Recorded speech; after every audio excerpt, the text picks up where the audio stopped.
মায়ের কন্যা সন্তান হিসেবে জন্মগ্রহণ করা যেমন ভাগ্যের, তেমনি মায়ের প্রথম সন্তান হিসেবে কন্যা হয়ে জন্মানো চরম সৌভাগ্য। প্রথম মেয়ে শুধু মায়ের একটি মেয়ে, যত্নে করা এক একটা পুতুল হয়। ছোট্টবেলায় মেয়েরা পুতুলের সংসারে একটু একটু করে যে স্বপ্ন বোনে, তা তার প্রথম মেয়েকে দিয়ে বাস্তবায়ন করে। মেয়ের চুলে ঝুঁটি বেঁধে দেওয়া, নতুন ডিজাইনের ড্রেস ট্রাই করা, ম্যাচিং ড্রেস পরানো, এমনকি নিজের মেয়েকে বউ সাজাতেও কমতি রাখে না কোনো মা। তারপর সেই মেয়ে যখন একদিন বড় হয়, তখন মায়েরা তার মেয়েকে বেস্ট ফ্রেন্ডের মতো ট্রিট করে। নিজের সুখ দুঃখের গল্প শোনায়, নিজের করা ভুল থেকে তার মেয়েকে সাবধান করে, সতর্ক করে। নিজের পূরণ করতে না পারা সকল স্বপ্ন মেয়েকে দিয়ে পূরণ করতে চায়। আর মেয়েরা জন্মগতভাবেই একটু শান্তশিষ্ট হওয়ায় মায়ের ন্যাওটা হয়ে থাকে। আর তাই মায়েরাও মেয়েকে নিজের মনের মতো করে গড়ে তুলতে পারে। মেয়েরাই তার মায়ের সুখে দুঃখে অসুস্থতায় সবার আগে ছুটে আসে, প্রতিষ্ঠিত হয়ে তার মায়ের ছোট বড় সকল শখ আহ্লাদ পূরণ করার চেষ্টা করে।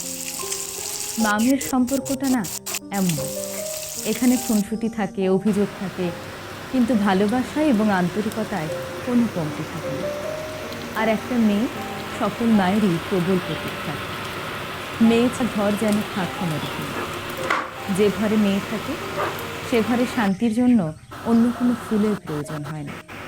মেয়েরা নিজেরাই এক একটা ফুল হয়।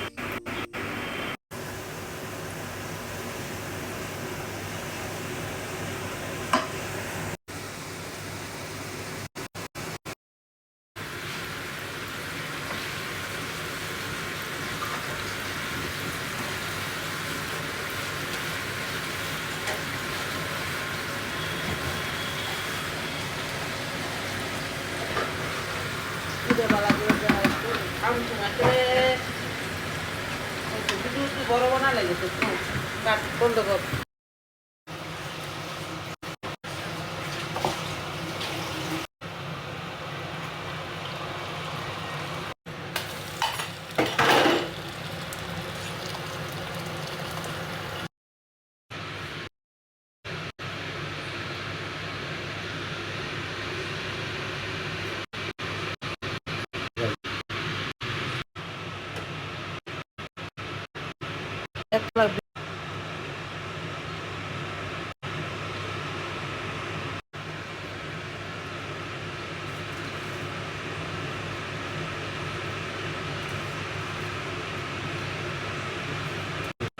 বাস